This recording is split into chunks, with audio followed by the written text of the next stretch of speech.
This is the note page for Chapter A for Integrated Math 1, box number 1. You're using an addition table. Just be careful watching your signs if you're adding positive numbers, if you're adding negative numbers, or if you're adding a positive and a negative number.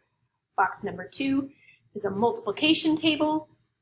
And again, just watch your signs. A positive times a positive is a positive, a negative times a negative is a positive, and a positive times a negative is a negative. Jumping down to box number 3.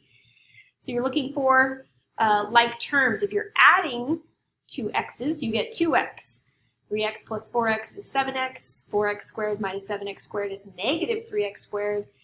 And 2x squared minus 4, they are not like terms, so they have to stay separate.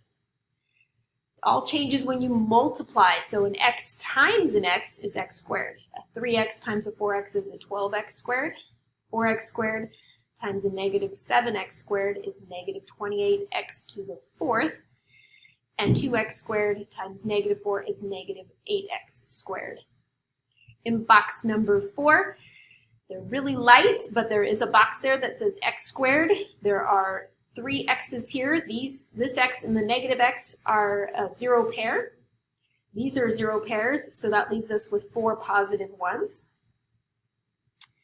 Jumping down to box number 5, it says write the expression from above. So in the adding area, you have an x squared plus 3x minus x plus 5. In the subtraction area down here, you have an x squared, an x, a negative 2, and a plus 1. So I distributed that negative sign and simplified. I got all the way down to x plus 6. And then in box number 6, we're solving the equation. So we want to write down what we have on the left side, which is x squared plus 3x plus 1 minus 2. And on the right side, which is x squared plus x plus 4 minus 1. And then we simplify by combining like terms. And then we are able to subtract an x squared from both sides. We're able to subtract an x from both sides and add a 1 to both sides, which gets us all the way to 2x plus 4. Then if we divide both sides by 2, we get x equals 2.